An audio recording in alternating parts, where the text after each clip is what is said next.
Tara, bopis naman tayo. Ito, ang ating mga ricado. Baga ng baboy. And then also, hiwa-hiwa natin itong maliliit para at least mas maganda.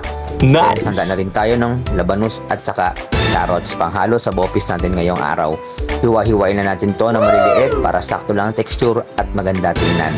Then also, maglagay na rin tayo ng bawang at sibuyas. Hiwain na rin natin. At pagkatapos nyan, maggisa na tayo ng luya.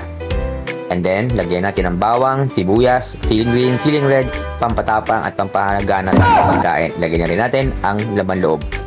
Then also, maglagay tayo ng patis. Lagyan tayo ng magic sarap, pampalasa. And then also, paminta para mas maginhawa. At lagyan na rin natin ang gulay habang ginigisa.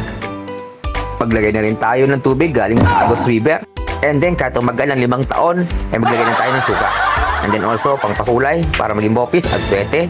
And then also, ito na yung kinalabasan ng ating nilutong bopis. Bopis Pinoy. Pero bago ang lahat, huwag kalimutang follow and share sa aking page. Salamat!